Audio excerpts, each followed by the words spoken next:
önemli dönüm noktası olacak çevre yönelik bir proje için burada toplanmış bulunuyoruz. Bu kısa ve öz birkaç cümle belirtip konuşmayı arkadaşlara tevdi edeceğim.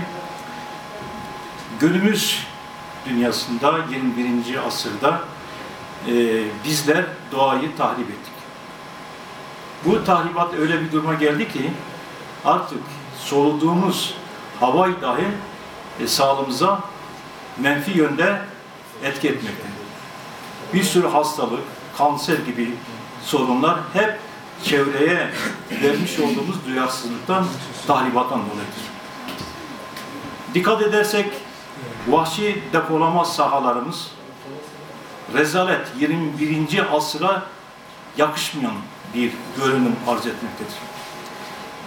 Silvan'ın hemen 6 kilometre ilerisinde tarihi Hasuni mağaraları bulunmakta.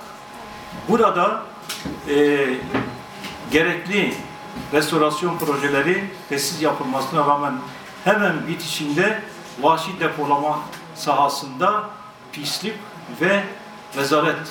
Bu bizim için rava olmayan, uygun olmayan bir durumdur. Aynı şekilde bu durum Kult'ta da öyle, Lice'de de öyle, Kocaköy'de, Hazır'da öyle ve yurdun birçok yerinde bu vahşi depolanma sahalarımız çevreye zarar vermektedir. İşte biz çevre bilinciyle, ekolojiyle olan yakın ilgimizden dolayı ilk günden bugüne kadar böyle bir projenin hasreti içindeydik.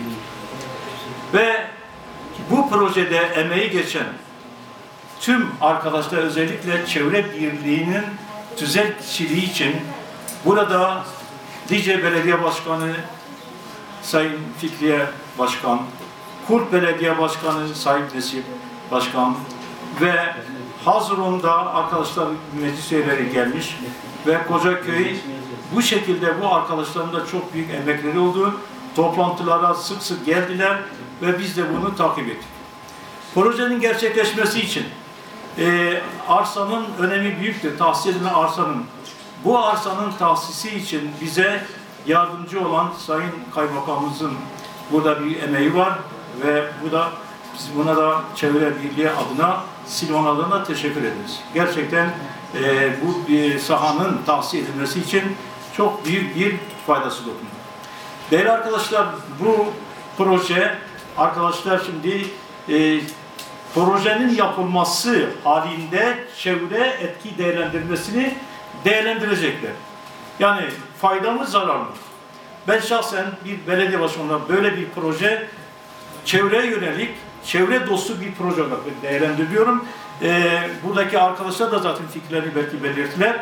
Yapılmaması halinde aynen bu vahşi depolandırma sahaları, buradaki bu çöpler, bu rezalet aynı 21. asırda devam etmesi şahsen gönlüm razı değil. Bu projenin devamı için bundan sonra zaten çevre birliğinde görev alacak arkadaşlar da aynen o hassasiyetle devam edeceklerini ben sağlık verdim. Kendileri de evet, bugün burada değiller bu gelecek arkadaşlar işlerinden dolayı aynen bizim şeyimize katılıyorlar. Buraya teşrif ettiğiniz için hepinize teşekkür eder. Bütün sivil toplum örgütleri ve bütün arkadaşlara, teknisyen arkadaşlara, basına, misafirlerimize tekrar saygılar sunarım.